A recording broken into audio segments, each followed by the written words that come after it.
بسم اللہ الرحمن الرحیم۔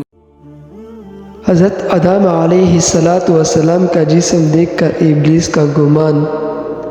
حضرت انس رضی اللہ تعالیٰ عنہ سے روایت ہے، حضرت محمد مصطفیٰ صلی اللہ علیہ وآلہ وسلم نے ارشاد فرمایا،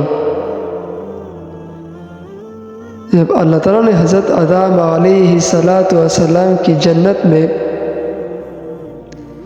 صورت بنائی تو جب تک اسی حالت میں رکھنا چاہا تو انہیں چھوڑے رکھا۔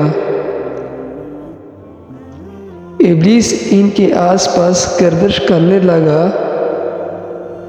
وہ دیکھتا تھا کہ یہ کیا چیز ہے، تو جب اس نے انہیں خالی پیٹ دیکھا تو سمجھ گیا کہ یہ ایسی مخلوق پیدا کی گئی ہے جو اپنے اوپر پر قابو نہ رکھے گی۔ اپنے اوپر قابو نہ رکھنے سے انیس کی مراد یہ تھی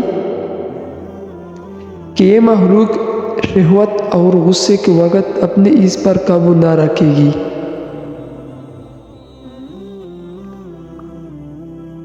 اور شیطان وسوسے سے آسانی سے دور نہ کر سکے گی۔ یہاں تو سوال پیدا ہوتا ہے کہ ابلیس نے مذکورہ بلا انداز کیسے لگایا؟ تو اس کا جواب یہ ہے کہ ابلیس چونکہ بہت بڑا عالم تھا، اس لیے وہ تخلیق کی حکمتوں اور سبب و مسبب میں ارتباط کے علم رکھتا تھا۔ چنانچہ جب اس نے حضرت آدم علیہ السلام کے قلب میں پیٹ کی خالی جگہ دیکھی جیسے بھرا جا سکتا ہے، یوں ہی جب یہ دیکھا کہ انسان کی رگوں میں خون کی ساتھ دوڑنا، اس کے پیٹ اور شرمگاہ کی شہوت کو ابھرنا اور وسوسے سے ڈلنا ممکن ہے،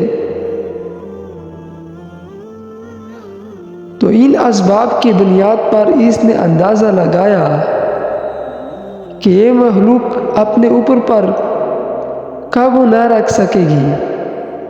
بھوک کے وقت اسے غذا سے صبر نہ ہوگا، غصے اور شہوت کے وقت نفس کو دہانے پر قادر نہ ہوگی،